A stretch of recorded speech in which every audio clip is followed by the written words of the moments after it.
Halo semuanya, kembali lagi kita akan sama-sama belajar di dalam pendalaman Alkitab. Secara khusus kita akan membahas tema tentang Pentatikh. Ya, Pentatikh ini berbicara tentang 5 kitab pertama yang tertulis di dalam Alkitab yang kita akan gali bersama-sama betapa pentingnya 5 kitab awal di dalam Alkitab ini dan siapa penulisnya, genrenya, dan kita akan kupas satu persatu di dalam beberapa seri ya yang berkaitan dengan Pentatikh ini. Nah, untuk itu rekan-rekan bisa menyimaknya, ya, membagikannya dan juga belajar bersama-sama di dalam hal ini. Nah, ketika kita berbicara tentang Pentatikh, ya, Pentatikh ini berbicara tentang satu bahasa dari bahasa Yunani, ya, yang dibagi menjadi 2, Penta dan Theukos. Nah, Penta itu adalah 5. Ya, misalkan pentagon, ya, segi 5 atau apapun yang berkaitan dengan penta. Theukos itu adalah gulungan atau kitab. Nah, jadi ini berbicara tentang 5 gulungan atau 5 kitab pertama yang dicatat di dalam Alkitab. Mewakili apa aja, ya? Tentu saja mewakili Kejadian, Keluaran, Imamat, Bilangan, dan Ulangan.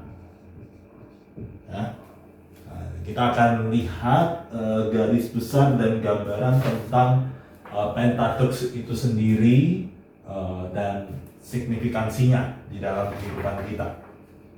Nah, jadi kalau Pentatikh sendiri di dalam bahasa Ibraninya itu biasa disebut sebagai Torah atau kitab yang disebut sebagai kitab hukum. Kenapa disebut sebagai kitab hukum? Nah, ini kan pertanyaan yang penting ya untuk kita cermati. Mengapa disebut sebagai kitab hukum? Karena secara garis besar di dalam 5 kitab ini berbicara tentang hukum yang diberikan oleh Allah kepada bangsa Israel. Nah, jadi itu rangkuman besarnya. Nah, tentu saja di dalam 5 kitab itu tidak hanya berbicara tentang hukum yang diberikan oleh Allah, tapi majority itu berbicara tentang hukum-hukum yang Allah berikan kepada bangsa Israel dan perjalanan bangsa Israel itu sendiri, ya, di dalam menjadi kaum atau umat pilihan Allah. Nah, menariknya kenapa harus Pentatikh, ya? Kenapa harus 5? Kenapa enggak 6 atau 7 dan sebagainya, ya? Beberapa teori itu mengemukakan pendapatnya tentang dimasukkannya kitab Yosua ke dalam Pentatikh. Jadi bukan Pentatikh, ya, aslinya jadinya Hexatikh.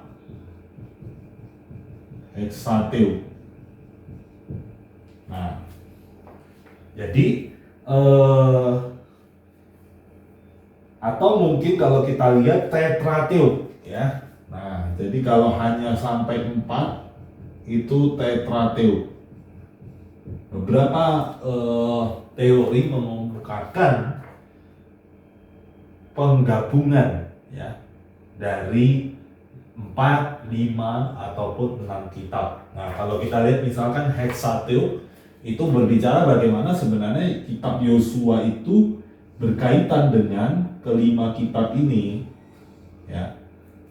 Nah, jadi bagaimana Yosua dipilih oleh Musa, lalu kemudian dia memimpin bangsa Israel. Jadi seolah-olah ada kaitannya, ya. Nah, tetapi tentu saja di dalam perjalanan pembagian, ya, di dalam kitab-kitab itu sendiri, akhirnya terbentuklah Pentateuk itu, 5 kitab yang mengeluarkan Yosua. Yosua tidak termasuk di dalamnya. Artinya Yosua ini adalah satu kitab yang bisa berdiri sendiri, ya. Jadi bisa dipisahkan, tidak terkait dengan 5 kitab yang di awal itu. Nah, jadi kalau kita melihat lagi, apa sih tujuan daripada penulisan 5 kitab ini? Gambaran besarnya selain berbicara tentang hukum yang diberikan Allah kepada bangsa Israel, ini juga berbicara tentang bagaimana Allah itu hadir di dalam sejarah. Sejarahnya siapa? Sejarah perjalanan bangsa Israel. Nah, jadi ada perjalanan sejarahnya di dalam hal ini, ya, yang memperkenalkan siapa itu Allah, ya, Allah di sini atau yang sering disebut sebagai YHWH atau Yahweh, ya, Allahnya secara spesifik, Allahnya orang Israel. Nah, jadi ini menjadi sebuah gambaran, ya, bagaimana 5 kitab ini berbicara tentang kehadiran Allahnya orang Israel dari mereka keluar dari penjajahan. Bahkan sebelum itu kalau kita lihat dari terpilihnya Abraham, ya, Abraham sebagai bapak orang beriman. Ya, saya lanjutkan di sini. Abraham, bapak orang beriman. Ya. Nah, jadi rangkuman besarnya diarahkan ke situ. Nah, lalu kalau kita lihat tema-tema besar di dalam kitab Pentateuk itu mengarahkan kepada beberapa hal, ya. Misalkan kalau kita baca dari kitab Kejadian, itu mengarahkan bagaimana Allah sebagai pencipta, sebagai kreator. Jadi Allah yang menciptakan dunia ini beserta dengan isinya, dan Allah itu bukan menciptakan dari yang ada, ya, tetapi menciptakan dari yang tidak ada, ya, yang disebut sebagai creatio ex nihilo. Jadi menciptakan dari yang tidak ada menjadi ada, ya. Kalau manusia kita itu biasanya disebut invention, ya, penemuan, ya, menemukan sesuatu dari yang sudah ada lalu dikembangkan lagi. Tapi Allah menciptakan dari yang tidak ada menjadi ada. Nah, nanti kita akan lihat di dalam teori yang berkembang dengan penekanan Pentateuk ini, ya, 5 kitab ini, itu mau menggambarkan tentang Allah yang disebut dengan beragam sebutan, ya. Misalkan kalau tadi kita sudah lihat Allah disebut sebagai Yahweh, atau di dalam bahasa Ibrani karena mereka tidak melafalkan huruf vokalnya, ya, mereka biasa menulisnya sebagai YHWH.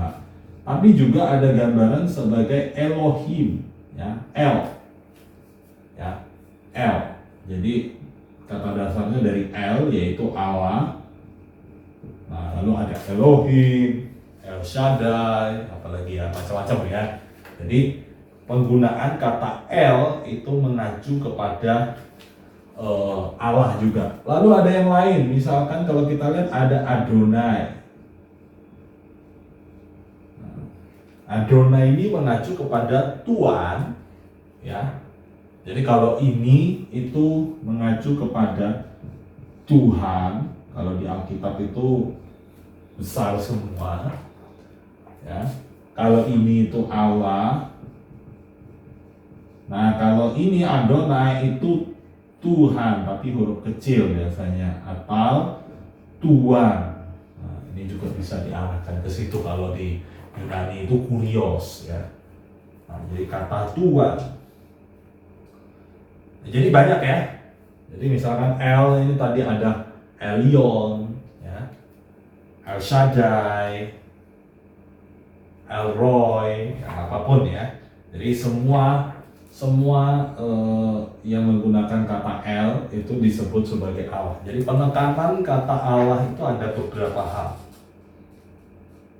Sebagai yang maha kuasa yang menciptakan semesta.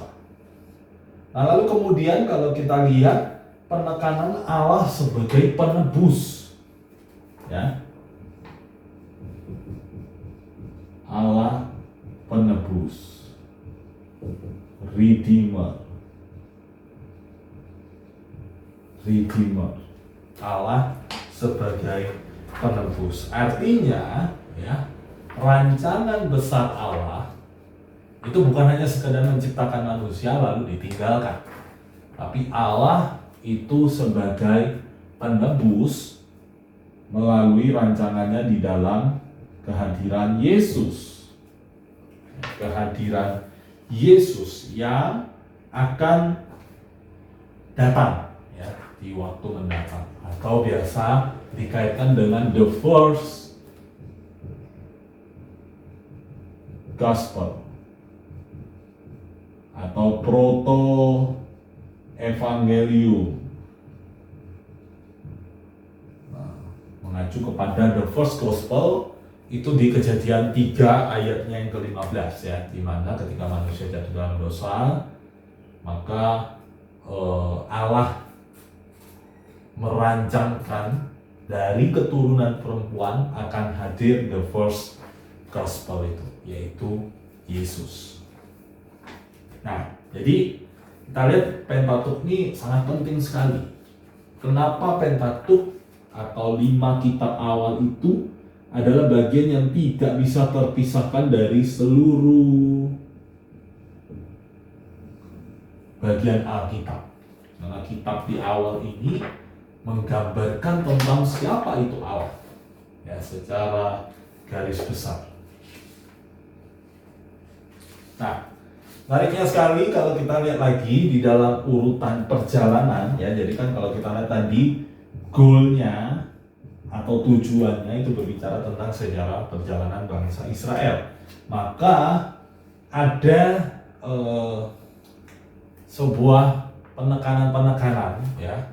Selain Allah mencipta, Allah menebus, maka ada fase-fase yang digambarkan di dalam kelima kitab itu, ya. Bagaimana kalau kita lihat ada yang biasanya disebut sebagai CFRC, ya, CFRC, singkatan dari apa?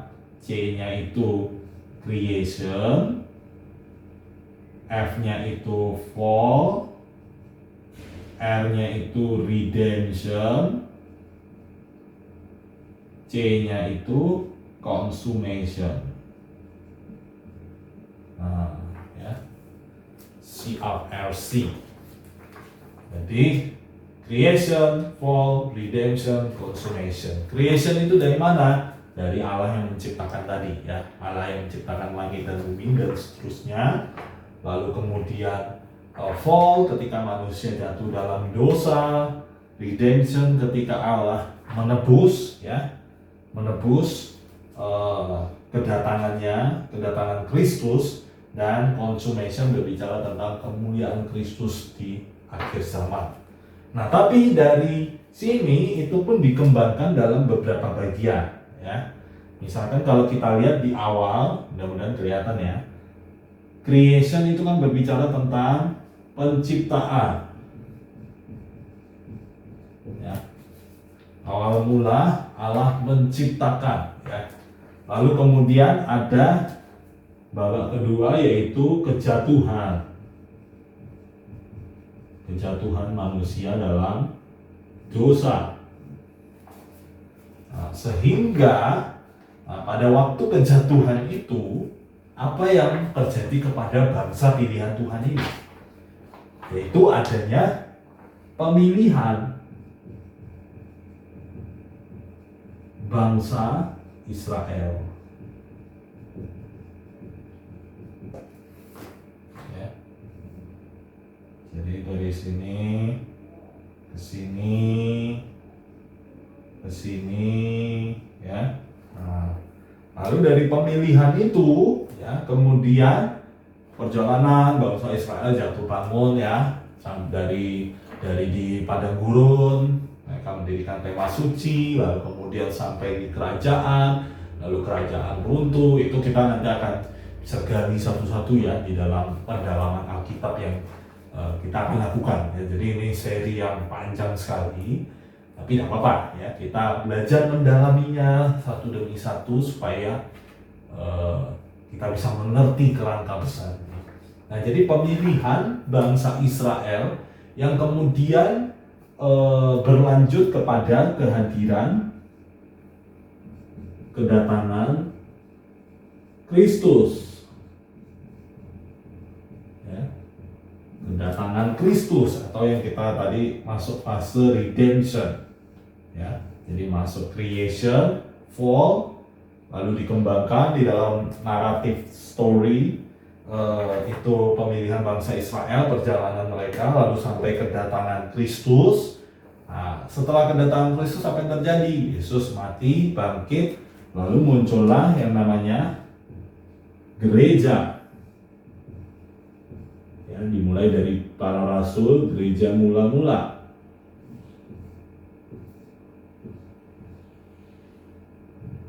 Gereja mula-mula. Nah, lalu dari perjalanan gereja, kemudian sampailah kita kepada pengharapan yang terakhir, yaitu akhir zaman. Di mana di sini karya Roh Kudus, sanctification, pengudusan, lalu orang-orang kudus. Nah, itu semua dikuduskan di masa-masa ini. Ya. Nah, lalu sampai kepada akhir zaman atau yang disebut consummation tadi, ya, pemuliaan Allah hadir.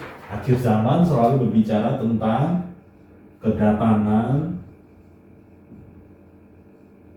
Yesus kedua. Nah, kira-kira sampai di situ, ya. Kalau kita lihat perjalanan dari sejarah perjalanan bangsa Israel di sini itu tidak itu kan sampai di Pentateuch ini tadi, ya. Nah, ya kan, Pentateuch. Nah, tapi setelah itu, ya, tentu kitab-kitab yang lain juga berperan sangat penting di dalam kehidupan dan rancangan besar Allah yang sudah dinyatakan melalui penciptaan, penebusan, bahkan sampai kepada pemuliaan Allah itu sendiri di dalam akhir zaman. Nah, kira-kira sampai di situ.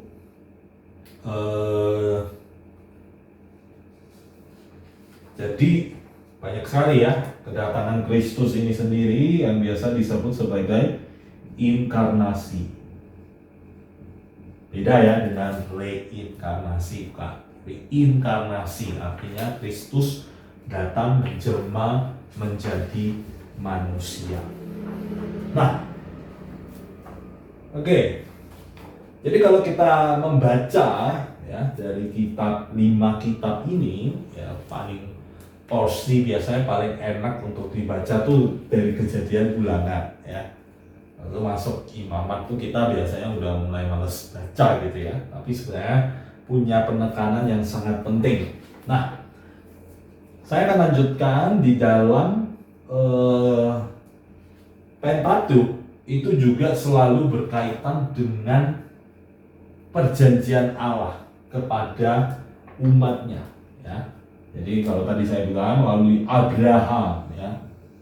Kenapa mulai Abraham? Karena dari situlah cikal bakal di mana Allah memanggil umatnya, lalu kemudian berkembang, ya. Kalau kita lihat dari Abraham, lalu ada Ishak, ada Yakub, ya, Yakub dan Esau, tapi Yakub yang dapat berkat, lalu kemudian 12 anaknya yang menjadi 12 suku. Benar bisa dibaca, ya. 12 anak yang kemudian menjadi 12 suku itu. Nah, jadi secara garis besar, ya, semoga rekan-rekan bisa tahu, ya, belajar bahwa Pentateuch ini menggambarkan, ya, sejarahnya awal mula bangsa Israel itu menjadi umat pilihan Allah. Nah, lalu kalau kita melihat kepada peta, ya, jadi penulisan kitab Pentateuch ini menariknya itu dilandaskan dari kehidupan bangsa Israel di dalam masa Timur Dekat kuno. Nah, jadi perjalanan, kenapa perlu ada pengkhususan sih? Ya kan? Pertanyaan kita tuh, kenapa sih Allah harus mengkhususkan bangsa Israel ini menjadi umat pilihan? Mengapa perlu dikhususkan? Karena Israel, ya, ini saya tulis di mana lagi, ya? Mudah-mudahan masih kelihatan, ya. Jadi Israel itu membuat hidup, ya, hidup di dalam masa, ini saya lingkarinya, Israel ini di tengah. Israel itu hidup di dalam masa Timur Dekat kuno. Nah, ini yang nanti kita juga perlu mengerti, tapi tidak saya akan terangkan sekarang karena ini butuh pembahasan yang lebih dalam. Tapi di dalam salah satu tulisan seorang profesor bernama John Walton, yaitu sangat menekankan tentang keberadaan Israel sebagai negara atau wilayah bagian Timur Dekat kuno, di mana Israel itu hidup dengan bangsa-bangsa lain. Ya, jadi banyak sekali kalau kita lihat di peta itu ada banyak macam, ya. Misalkan Mesir, ya, Mesir kan paling dekat, ya, dalam arti itu bangsa Israel melalui Yusuf pada waktu itu, kalau kita tahu ceritanya, akhirnya mereka pindah ke Mesir karena wabah kelaparan itu, lalu kemudian mereka bertambah, akhirnya mereka dijajah, lalu kemudian juga mereka keluar dari bangsa Mesir, ya, dibebaskan oleh Allah. Lalu misalkan kalau kita lihat yang lainnya, ya, ada banyak, ya, beberapa. Misalkan ada daerah yang disebut Mesopotamia, ya kan?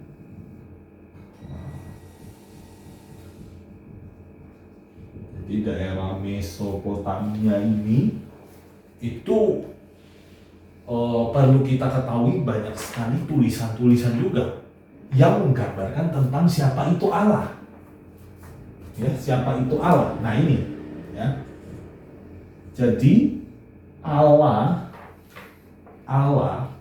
itu tidak hanya dibahas di dalam kitabnya orang Israel, yaitu melalui Pentateuch ini, ya, kalau kita lihat di 5 gulungan awal, tapi juga ditulis penggambarannya oleh bangsa-bangsa Timur Dekat kuno. Ya, misalkan kalau kita lihat ada Sumeria,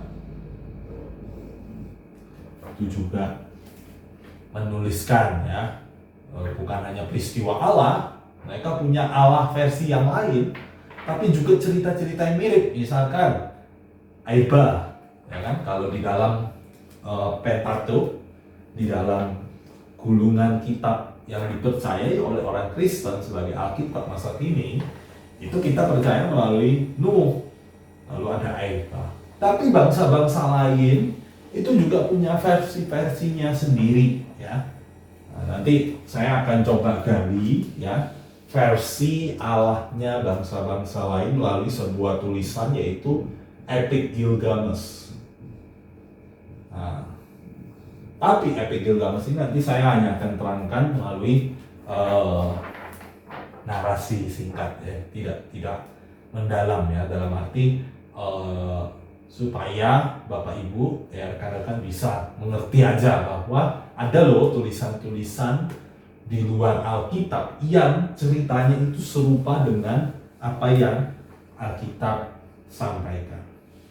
Nah,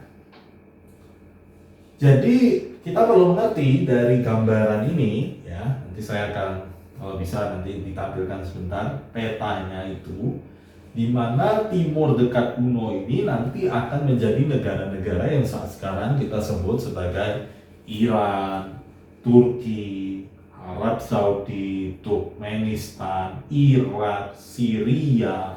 Ya, jadi wilayah timur dekat kuno itu adalah negara-negara wilayah situ. Gak jauh-jauh dari situ gitu ya. Nah, tapi dulu tidak bernama itu, tapi namanya punya nama kekhususan wilayah-wilayah ya, misalkan ada daerah ya seperti tadi Mesopotamia ya, lalu juga daerah Sumeria, daerah Mesir, daerah macam-macam ya, nanti bisa dilihat sendiri ya di dalam petanya. Oke.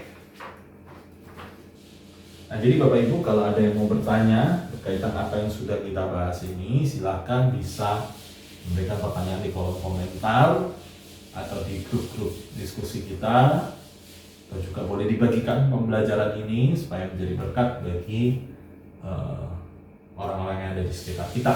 Nah, jadi ini satu bagian yang saya jelaskan mengenai Pentateuch. Nanti kita akan lihat lagi ada beberapa pembahasan yang lainnya, tapi saya bagi di dalam beberapa part supaya tidak terlalu panjang ya. Nanti Bapak Ibu bisa melihat penggalan demi penggalan pembelajaran yang kita bisa gali bersama-sama. Oke, sampai ketemu di lain kesempatan.